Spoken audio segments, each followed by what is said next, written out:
Hello everyone, मैं मोहम्मद हसनैन अहमद। मेरा YouTube channel maths by Hasnain में आपका स्वागत है।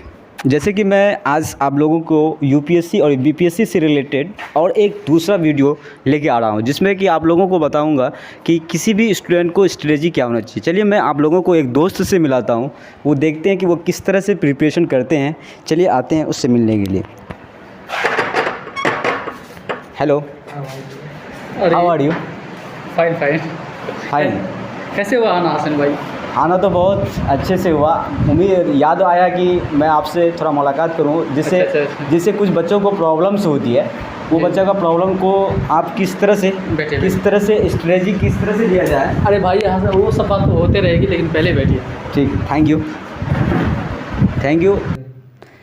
जैसे कि मैंने आप लोगों को बताया था कि मैं ये सेकेंड वीडियो है जिसमें आप लोगों को बताऊंगा कि किसी भी कम्पिटिटिव एग्जामिनेशन की जो तैयारी होती है, उसमें एक प्रॉपर गाइडेंस, एक प्रॉपर स्ट्रेटजी, एक प्रॉपर वे का होना बहुत ही ज़रूरी है।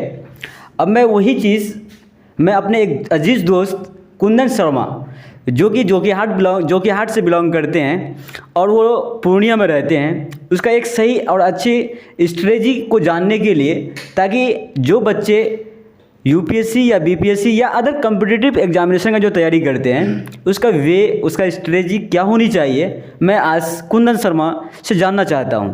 चलिए कुंदन भाई, आप ये बताइए कि आप जो तैयारी करते हैं, प्रॉपर रूप से आप बीपीएससी का तैयारी करते हैं, जैसे कि आप जानने में सुनने में आया, और मैं पहले से भी जानता हूं आपको, और क्योंकि आप बहुत मेरे क्लोज भी रह चुके हैं और रहते भी हैं, और उम्मीद करता हूं कि आप एक अच्छे वे में तैयारी कर रहे होंगे।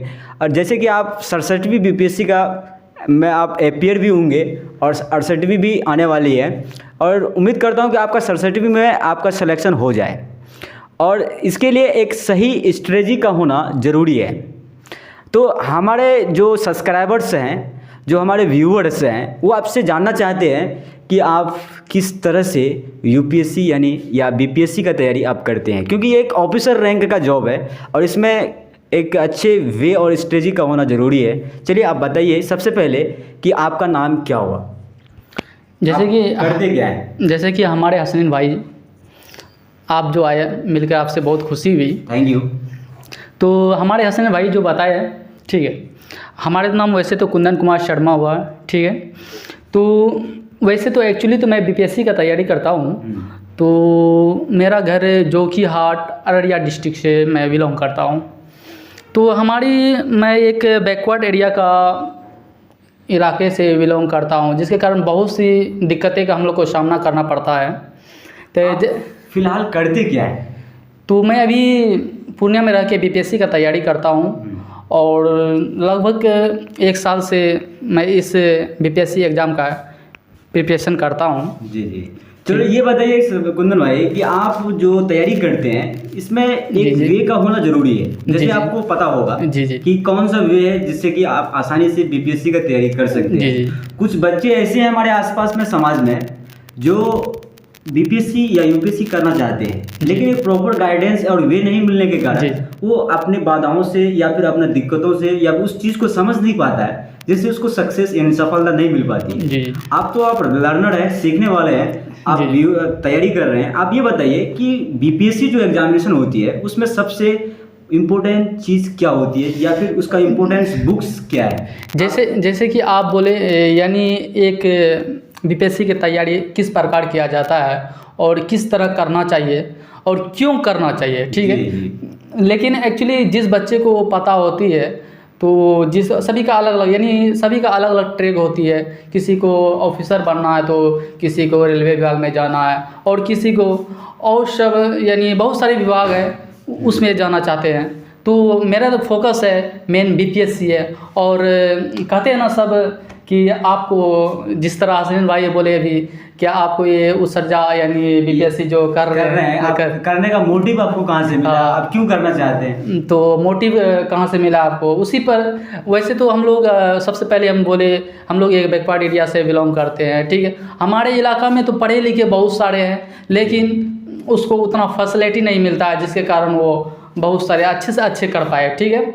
तो वैसे तो मैं एक्चुअली वीडियो वगैरह में देखता हूँ, यानी एक तरह का हाई पोस्ट मुझे बहुत अच्छा लगता है, ठीक है। और सबसे पहले मैं तो बोल दिया हूँ कि हमारे इलाका में जो है काफी बैकवर्ड एरिया है। तो लेकिन मैं देखिए भाई क्या है कि मतलब जी यूपीएससी या बीपीएससी को करेक्ट करने के लिए एरिया डिपेंड नहीं करता है, डिपेंड करता है कि कैंडिडेट कितना सीरियस है। नहीं, मेरी कहने का मतलब वो नहीं है एक्चुअली। मैं अपना एरिया, ठीक है, मैं उसको अब एक अधिकारी बन के अपना एरिया का जो है इम्प्रूव करना चाहते हैं, मतलब इम्प्रूव करना चाहता हूँ। और ठीक है, जहाँ तक कि मेरे जो भी भाई यानी जो भी है सगा संबंधी है, हमसे देख के कुछ सीखे, ठीक है। तो कहते हैं ना क्या, पहले कुछ बन जाओ तो फिर उसके बाद दूसरे को सलाह देना। तो इसीलिए मैं बीपीएससी का तैयारी कर रहा हूँ और अच्छे ऐसे पोस्ट में जाना चाहता हूँ, ठीक है। और सबसे पहली बात, और भगवान आपकी कृपा को सुने और इंशाल्लाह स्वीकार भी किया जाएगा, सक्सेस भी मिलेगी। और अब इस तरह से आप ये बताइए कि आप जो बुक रेफर करते हैं, जैसे कि एनसीईआरटी का पढ़ना बहुत ही जरूरी होता है, क्या आप एनसीईआरटी को फॉलो करते हैं? जी। तो यानी बीपीएससी में जो होते हैं ये 3 चरणों में एग्जाम होती है, ठीक है। तो सबसे पहले पीटी होती है, उसके बाद मेंस होती है और उसके बाद इंटरव्यू लास्ट में होती है, ठीक है। तो एक्चुअली तो पीटी जो है, पीटी तो एक स्टेप है, यानी कहते का एक सीढ़ी है, ठीक है। तो आप उसके अंदर में किसी कॉलेज या स्कूल में दाखिला लेना, यानी एंट्री करने से पहले तो आपको उसी जिस तरह बीपीएससी का पीटी है, पीटी को आपको क्वालिफाई करना पड़ेगा, ठीक है। तो उसके बाद तो फिर आपका मेंस का एग्ज़ाम होता है जो लिखित होती है, ठीक है। तो उसमें आपको हो गया जिस तरह आपने बोला अभी, यानी क्या क्या उसमें कौन सा बुक वगैरह रेफर करना चाहिए। तो उसमें तो जैसे हो गया, आपको हिस्ट्री पूछती है, ज्योग्राफी पूछती है, इकोनॉमिक्स पूछती है, पॉलिटी पूछती है, तो यानी बहुत सारे सब्जेक्ट उसमें रहते हैं। और जहाँ तक कि आप बीपीएससी बिहार के बारे में, तो आपको मस्ट है बीपीएससी यानी बिहार का जो है, यानी एक्चुअली उसके बिहार के बारे में जानना जरूरी है। जी, बिहार के बारे में आपको ऑल यानी कहे तो हर एक चीज़ जानना जरूरी है, ठीक है। जहाँ तक कि आपको लगभग क्वेश्चन अधिक मात्रा में बिहार से ही रहती है, क्योंकि आप बिहार में जब कोई अधिकारी बन के आएंगे तो आपको लगभग बिहार का चीज़ जानना बहुत ज़रूरी है, ठीक है। और तो करेंट अफेयर तो मस्ट है, ठीक है। और सबसे पहली बात ये, क्या जिस प्रकार आप बोले कौन कौन सा बुक रेफर, एनसीईआरटी के बारे में बोले, ठीक है। एनसीईआरटी जो होती है, सबसे पहले आपको 6 से लेके 12 तक, अगर साइंस पढ़ना चाहते हैं तो पढ़िए, नहीं तो बहुत सारे नोट्स मिलते हैं, वहाँ से आप पढ़ सकते हैं, ठीक है। तो 6 से 12 तक आपको हर एक बुक पढ़ना जरूरी है। और यानी कहते हैं ना मोस्ट, यानी जो चीज है, जो मोस्ट सिलेबस से कवर जो करता है वो एनसीईआरटी है। तो यानी बहुत सारा पब्लिकेशन है जो उसके एक जगह करके, यानी उसी को वही भाषा में, वही लैंग्वेज में। तो जैसे कि आप ये देखिए कि आज इससे पहले जो यूपीएससी का एग्जामिनेशन हुआ पीटी, आज से लगभग 1-2 महीना पहले, इसमें और बीपीएससी का भी 67वीं जो एग्जामिनेशन हुआ, जिसको जो कि कैंसिल हुआ, तो इसमें ये देखा गया था कि करंट अफेयर बहुत ही इंपॉर्टेंट है। Current affair UPSC and BPSC के लिए बहुत इंपॉर्टेंट है। आप क्या करंट अफेयर को किस तरह से आप कलेक्ट करते हैं, किस तरह से पढ़ते हैं, इसका क्या सोर्स है, ताकि बच्चे उस चीज़ को समझ करके उस चीज़ को फॉलो करें, ताकि उसका प्रॉब्लम ना हो। जी। तो आप बताइए कि किस तरह से आप फॉलो करते हैं करेंट अफेयर। तो बहुत सारे यानी पब्लिकेशन की बुक भी आती है, और जहाँ तक कि हमारे इलाका में, यानी हमारे घर तक भी न्यूज़पेपर वगैरह जहाँ पे रहते हैं हम, बहुत सारे फैकल्टी के न्यूज़पेपर भी आते हैं, ठीक है। आप उससे भी पढ़ के कुछ इम्प्रूवमेंट हो सकते हैं। और करेंट अफेयर की जहाँ तक कि आपको जैसे जिस प्रकार की डीडी न्यूज होगी, ठीक है, डीडी न्यूज, उसमें यानी राज्यसभा टीवी हो गया, जी, राज्यसभा टीवी भी हो गया। और जहाँ तक कि दृष्टि का भी कुछ ऐप्स आता है, दृष्टि का भी कुछ मतलब नोट्स आता है, क्या उसको आप फॉलो देखिए। तो दृष्टि का हो गया तो मंथली पे आता है, लेकिन रेगुलर तो आपका जो है तो राज्यसभा टीवी हो गया, आपको ये सब देखना बहुत ही डेली का रूटीन एक तरह होता है, जहाँ तक कि करेंट अफेयर को यानी मजबूत करना, यानी बेहतर बनाने के लिए ये सब डेली का है, ठीक। तो आप बोले आप दृष्टि का जो उस मासिक जो करंट जो आती है, बुक आती है, तो एक तो मैं एडिटोरियल का भी बुक पढ़ता हूँ, और एडिटोरिया का बुक पढ़ता हूँ। और दूसरी बात यह है, एक करेंट अफेयर वार्षिक SPD का जो है, ये हमको दोनों बुक ही बहुत अच्छा लगता है, जिसको मैं कवर करता हूँ।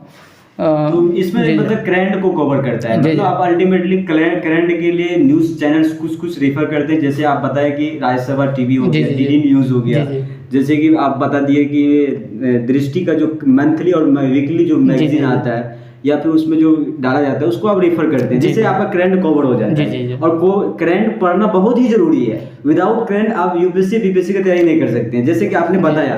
तो चलिए आप ये बताइए, एक्चुअली करंट कैसे नहीं पढ़ना पड़ेगा। हम लोग यानी बोलते हैं तो यानी सप्ताह भर रूम के अंदर रहते हैं, और कहाँ पे क्या हो रही है नहीं हो रही है, किस सरकार किस योजना को ला रही है, उस सब चीज को जानना जरूरी है। आप एक ऑफिसर बनने वाले हैं, तो ऑफिसर में तो नीति और पॉलिसी तो बनती ही है। उस पॉलिसी को जब तक आप समझिएगा नहीं, देखिएगा नहीं, तो आप फिर इस चीज को समझ कैसे पाइए। तो चलिए आप ये बताइए भाई कि आप जो करंट भी कवर कर रहे हैं, बुक NCERT को रेफर कर रहे हैं, इस तरह से आपका मतलब तो मेरा कहना है, कोई भी अगर स्टूडेंट अगर तैयारी कर रहे हो, ठीक है, तो सबसे पहले उसे 6 से लेके 12 तक सारी बुक पढ़ना जरूरी है। अब चलिए एक बात होगी। दूसरा, आप अगर दूसरा जैसे लक्ष्मीकांत हो गया, स्पेक्ट्रम हो गया, ये सब बुक भी आप रेफर करते होंगे। जी।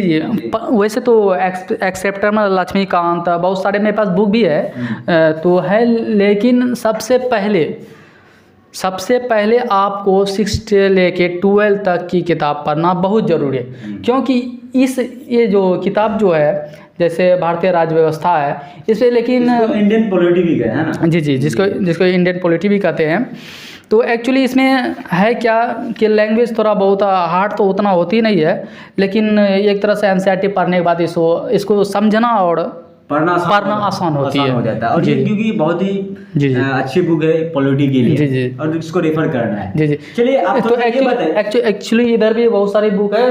तो जैसे इधर आप देख सकते हैं कि मेरे जो भाई कुंदन शर्मा है, और ये किस तरह के बुक कैसे अपने रूम को अरेंज किए हैं और किस तरह से पढ़ रहे हैं।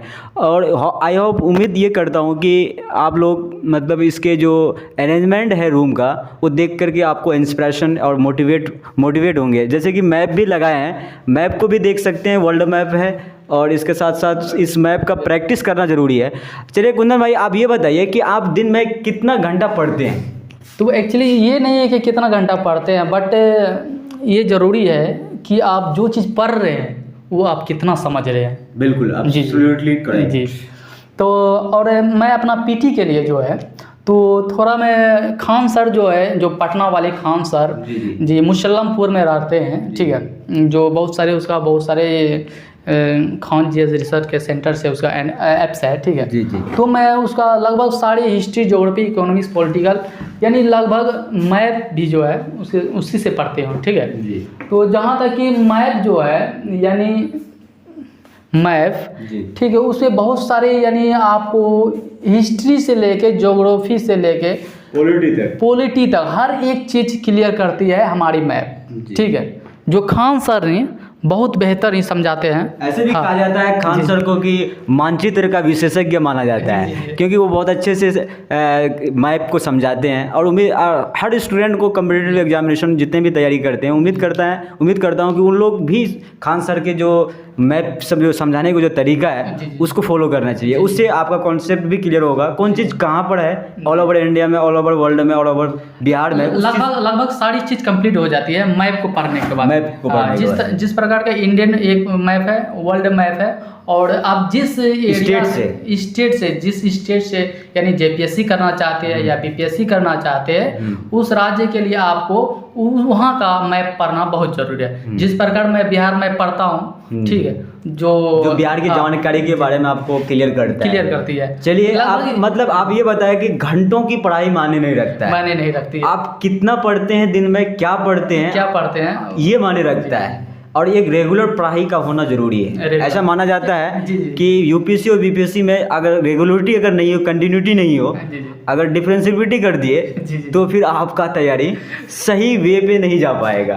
अब कुछ बच्चे का प्रॉब्लम ये होता है, जैसे हमको कुछ बच्चे ने कहा कि 5 दिन पढ़े 10 दिन पढ़े जुनून तो रहता है, लेकिन जुनून हट जाता है। क्या आपके पास ऐसा कुछ है कि आपको जो इतना जो घंटा पढ़ते हैं, मान लीजिए 10 घंटा 12 घंटा पढ़ते हैं, सेल्फ स्टडी करते हैं, कि इसके लिए आपको मोटिवेशन कहाँ से मिलता है?